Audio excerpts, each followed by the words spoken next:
നമ്മുടെ നാട്ടിൽ നിന്ന് ഹജ്ജിന് പോകുന്ന ഉംറയ്ക്ക് പോകുന്ന സഹോദരികളെ മസ്ജിദുൽ ഹറമിൽ നിന്നും മസ്ജിദുൽ നബവിയിൽ നിന്നും നമസ്കാരത്തെ തൊട്ട് മാറ്റി നിർത്തി അവർ വാടകയ്ക്കെടുത്തിട്ടുള്ള അവരുടെ റൂമിൽ വെച്ചുകൊണ്ട് നമസ്കാരങ്ങൾ നിർവഹിപ്പിക്കുന്ന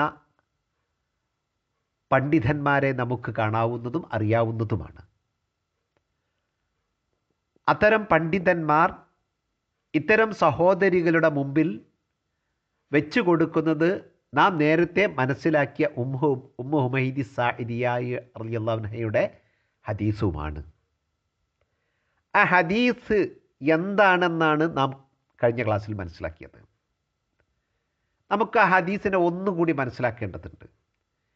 ഇവിടെ ഈ ഹദീസിൽ പറയുന്ന ഖൈറും മിൻ എന്ന് പറയുന്നത് അവിടുത്തെ സിയാഖിനല്ല, അവിടുത്തെ മക്കാനിനാണ്, പ്ലേസിനാണ് എന്നാണ് ഇവർ വരുത്തിത്തീർക്കുന്നത്. അതുകൊണ്ടാണ് മദീന പള്ളിയേക്കാൾ അഫ്ളൽ താങ്കൾ വാടകയ്ക്കെടുക്കുന്ന റൂമിനാണ് എന്ന് വരുത്തി തീർത്തിക്കൊണ്ട് ഇവർ 1000 റക്അത്ത് കൂലിയുള്ള, ഒരു റക്അത്തിന് 1000 റക്അത്തിൻ്റെ കൂലിയുള്ള മസ്ജിദുൻ നബവിയെ തൊട്ട് ഇവർ തടുക്കുന്നത്. മഅദല്ലാഹ്. സഹോദരങ്ങളെ, ഇവർ പറയുന്ന രീതിയിലാണ് വസ്തുത എങ്കിൽ മസ്ജിദുൻ നബവിയേക്കാൾ കൂലി മസ്ജിദ് ഖൗമിനാണെങ്കിൽ, സ്വഹാബയുടെ പള്ളിക്കാണെങ്കിൽ അവിടുത്തെ കൂലി 1001 കൂട്ടിക്കോളൂ. മസ്ജിദ് സ്വഹാബയേക്കാൾ കൂലി ഉമ്മു സാഇദിയ റളിയല്ലാഹു അൻഹയുടെ വീടിനാണ് എങ്കിൽ 1002 അതിൻ്റെ കൂലി.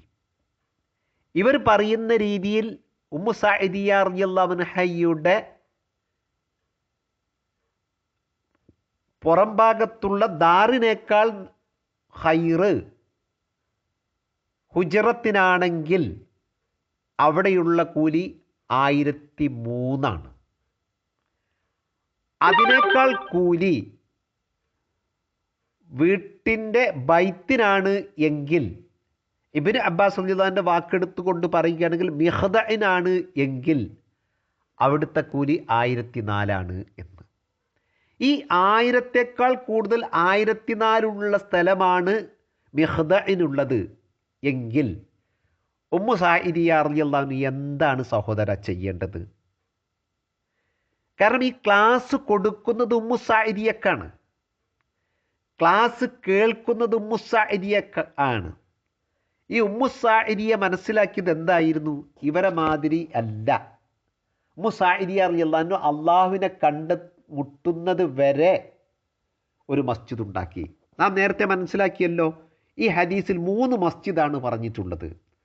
ഒന്ന് മസ്ജിദ് നബവി, ഒന്ന് മസ്ജിദ് സ്വഹാബ, ഒന്ന് മസ്ജിദ് ഉമ്മു സാഇദിയ അല്ലേ? ഈ 3 മസ്ജിദിൽ 2 മസ്ജിദും മസ്ജിദാണ്. ഉമ്മു സാഇദിയുടെ മസ്ജിദ് വീട്ടിൻ്റെ ഉള്ളിൽ, അറേൻ്റെ ഉള്ളിൽ ഉണ്ടാക്കുന്ന നിസ്കാര റൂമാണെന്ന് മനസ്സിലാക്കിയിട്ടുണ്ട് എങ്കിൽ അവിടെ ഒരു കാര്യം നമ്മൾ ഉറപ്പ് വരുത്തേണ്ടതുണ്ട്. എന്താണ് ആ ഉറപ്പ് വരുത്തേണ്ടത്? ഉമ്മു സാഇദിയ റളിയല്ലാഹു അൻഹയുടെ ഹദീസ് അവസാനിക്കുന്നത് ഹത്താ ലഖിയല്ലാഹ്, അള്ളാഹുവിനെ കണ്ടുമുട്ടുന്നത് വരെ അവർ അവിടെ ഇബാദത്തിലായിരുന്നു. അവർ പിന്നീട് വേറെ സ്ഥലം അന്വേഷിച്ചു പോയിട്ടില്ല. അവരുടെ ജീവിതത്തിൽ ഇഅ്തികാഫ് വന്നിട്ടുണ്ട്, അവരുടെ ജീവിതത്തിൽ ഇബാദത്ത് ജമാഅത്ത് വന്നിട്ടുണ്ടാകണം. കാരണം അവർ സ്വഹാബയാണ്. അവർ സ്വഹാബയായത് കൊണ്ട് തന്നെ നമ്മുടെ മാതിരി തോന്നുമസല്ലിയുടെ ആളുകളല്ല. ഇവിടെ ഈ പദപ്രയോഗം തന്നെ കൃത്യമാണ്. ആദ്യം രണ്ടും പറഞ്ഞത് മസ്ജിദാണെങ്കിൽ ഈ അവസാനം പറയുന്നതും മസ്ജിദാകണം. അല്ലാഹു അഅലം. ഇത് വീട്ടിൻ്റെ ഉള്ളിലെ നിസ്കാരമുറിയാണ് എന്ന് മനസ്സിലാക്കിയിരുന്നു എങ്കിൽ അവിടെ ആ ഹദീസ് ഉദ്ധരിക്കുമ്പോൾ അവിടെ മസ്ജിദ് എന്നല്ല ഉപയോഗിക്കേണ്ടത്. മനസ്സിലാക്കുക. ഇനി അതെല്ലാം അവിടെ നിൽക്കട്ടെ. എന്തായാലും മസ്ജിദിലാണല്ലോ നടന്നത്, തർക്കമില്ലല്ലോ. മരണം വരെയും അവിടെ തന്നെ ആണല്ലോ, തർക്കമില്ലല്ലോ. അപ്പോൾ റൂമിൻ്റെ ഉള്ളിൻ്റെ ഉള്ളാണ് എന്ന് വച്ചിട്ടുണ്ടെങ്കിൽ അത് ഈ സ്ഥലത്തിനാണ് മക്കാനിനാണ് ഇസ്മു തഫ്ദീൽ കൊടുത്തിട്ടുണ്ടെങ്കിൽ എന്താണ് ഇപ്പം അതിൻ്റെ അർത്ഥം? റസൂലുള്ള 1004 കിട്ടുന്നത് അല്ലെങ്കിൽ 1005 കൂലി പറഞ്ഞിട്ടും ഒഴിവാക്കിയിട്ട് 1002 കിട്ടുന്ന സ്ഥലത്ത് നമുക്ക് വരേ? അപ്പോൾ സഹോദരങ്ങളെ, നിങ്ങൾ ദുർവ്യാഖ്യാനിച്ചതാണ് പ്രശ്നം. അതുകൊണ്ട് മനസ്സിലാക്കുക, ഉമ്മു സാഇദിയ റളിയല്ലാഹു അൻഹയുടെ ഹദീസിൽ നിന്ന് പള്ളിയിൽ വെച്ചു നമസ്കരിക്കലാണ് ഫുദൂലിയത്ത് എന്ന് തന്നെയാണ് തിരിച്ചറിയുന്നത്. അതാണ് ഫഹ്മു സ്വഹാബത്ത്.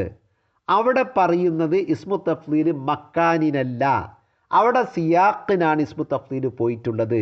അതുകൊണ്ട് ആ സിയാഖാണ് അവിടെ നോക്കേണ്ടത്, സാഹചര്യമാണ് അവിടെ നോക്കേണ്ടത്, അല്ലാതെ സ്ഥലത്തിനല്ല. അതുകൊണ്ട് തന്നെ മസ്ജിദുൽ ഹറമിൽ നിന്നും മസ്ജിദുൽ നബവിയിൽ നിന്നും സഹോദരികളെ തടുക്കുന്നത് മനസ്സിലാക്കലുകളിൽ വന്ന അബദ്ധമാണ്. അത് ഏത് പക്ഷത്തു നിന്ന് വന്നാലും ശരി. സഹോദരങ്ങളെ, ഇനി ഒന്നുകൂടി മനസ്സിലാക്കുക. ഉമ്മു സാഇദിയ റളിയല്ലാഹു അൻഹ റസൂലുള്ളാഹിൻ്റെ വാക്ക് കേട്ടപ്പോൾ മസ്ജിദാണ് ഉണ്ടാക്കിയത്. സ്വഹാബ എന്തു ചെയ്യണം? സ്വാഭാവികമായിക്കൊണ്ട് റസൂലുള്ളാഹിൻ്റെ കാലത്ത് റസൂലുള്ളാഹിക്ക് എതിരിൽ പള്ളി ഉണ്ടാക്കിയത്, ഇത് മസ്ജിദുൽ ഇറാർ ഉണ്ടാക്കിയ കാര്യമാണോ ഈ പറയുന്നത്? അതും കഴിഞ്ഞ് അബൂബക്കർ സിദ്ദീഖ് റളിയല്ലാഹു അൻഹുവിൻ്റെ കാലത്തായിരിക്കുമ്പോഴോ അത്താ ലഖിയ അല്ലാഹ് എന്ന് പറയുമ്പോൾ അങ്ങോട്ട് വരുന്നുണ്ടല്ലോ, സ്വഹാബയുടെ ഈ ഇയറിലേക്ക് വരുന്നുണ്ട്. അതിനുശേഷം ഉമർ ഖത്താബ് റളിയല്ലാഹു അൻഹു വരുന്നു. എവിടെയാണ് ഇവരെ വീട്? ഇവരേതോ ദൂരത്തല്ല, ആ സാഹചര്യത്തിൽ തന്നെയാണ്. അപ്പോൾ സഹോദരങ്ങളെ, ദുർവ്യാഖ്യാനം ചെയ്തിട്ടുണ്ടെങ്കിൽ ഒരുപാട് സ്ഥലത്തത് കൂട്ടിമുട്ടും. അതാണ് ഇന്ന് നമ്മുടെ പല വീടുകളിലുള്ള സഹോദരികളും തിരിച്ചറിഞ്ഞത്. ഉപ്പയുടെ ആശയത്തെപ്പോലും തട്ടിക്കൊണ്ട് ചെറിയ ചെറിയ പെൺകുട്ടികൾ പോലും വലിയ വലിയ സ്ഥാനങ്ങളിൽ നിന്ന് ഹക്ക് തുറന്ന് വിളിച്ചു പറയുന്നത് ഈ ബോധ്യപ്പെടലുകളാണ്. ഹക്ക് മനസ്സിലാക്കാനും അതിൻ്റെ കൂടെ ചരിക്കാനും അള്ളാൻ്റെ തൗഫീഖ് വേണം. ആ തൗഫീഖ് ഇങ്ങോട്ട് കിട്ടിയാൽ, ആ പ്രകാശം കിട്ടിയാൽ, അത് ഏത് അടച്ചിട്ട റൂമിൽ നിന്നാണെങ്കിൽ പുറത്തേക്ക് ആ വെളിച്ചം കാണും.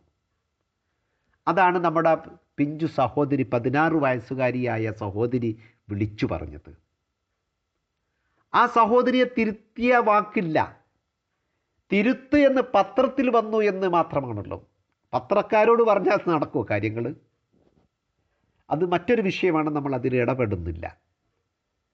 സഹോദരങ്ങളെ, ഹക്കിനെ ഹക്കായി മനസ്സിലാക്കാനും വസ്തു